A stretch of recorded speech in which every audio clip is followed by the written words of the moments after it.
જામનગર શહેર અને જિલ્લામાં વિપક્ષનો સંપૂર્ણ સફાયો થયો છે। સ્થાનિક નેતાગીરીએ નબળા ઉમેદવારો પસંદ કર્યાની ચર્ચા છે। ગુજરાત ફર્સ્ટે જનતાનો મિજાજ જાણવાનો પ્રયાસ કર્યો। ખેડૂતોના પ્રશ્નોને ન્યાય ન મળતા પ્રજામાં રોષ છે।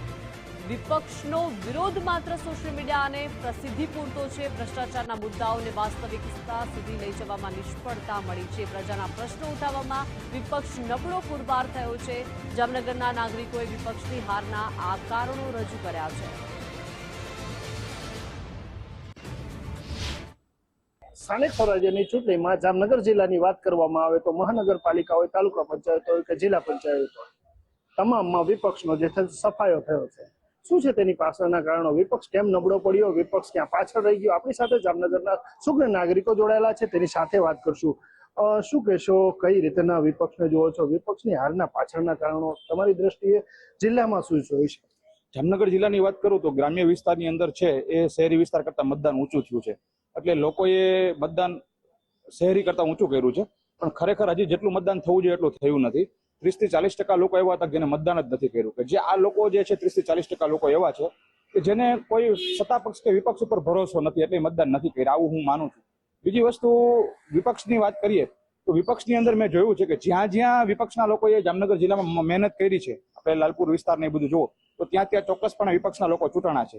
જ્યાં જ્યાં વિપક્ષના લોકોએ પ્રોપર મહેનત નથી કરી, મહાનગરપાલિકામાં આપણે છેલ્લા 3 વર્ષમાં જોઈએ તો વિપક્ષ ક્યાંક ને ક્યાંક પ્રજાના મુદ્દાઓ તો ઉઠાવ્યા, પણ પોતાના અંગત ફાયદાઓ માટે તે મુદ્દાઓને નિર્ણય સુધી ન લઈ ગયા। જેમ કે તળાવની પાળનો મુદ્દો હોય, ટાઉન હોલના બ્યુટિફિકેશન હોય, સૌરાષ્ટ્રના મોટા મોટા પુલના જે ભ્રષ્ટાચાર હોય, પણ તે મુદ્દાઓ ઉપાડ્યા, પણ ટૂંક સમયમાં 10-15 દિવસમાં એ મુદ્દો ગાયબ થઈ જાય। એ મુદ્દાની જે લડત સુધી પહોંચવું હોય તે લડત સુધી ન હોય, એટલે પ્રજામાં ક્યાંક ને ક્યાંક સંદેશો ગયો કે પ્રજાને ઢાલ બનાવીને પોતાના અંગત ફાયદાઓ માટે હાલનું આ જે વિપક્ષ લડી રહ્યું હતું। અને બીજી તરફ વિપક્ષમાં જે હાલના જે જામનગરમાં નેતાઓની માનસિકતા એ હતી કે આવનારી ચૂંટણીમાં જીતીને આપણે વિપક્ષના નેતા બની શાસક સત્તા લઈ આવવાની એની કોઈ ઓલી નથી। અને બીજી તરફ ઉમેદવારો 100% જામનગર મહાનગરપાલિકામાં એવડો બધો રોષ હતો।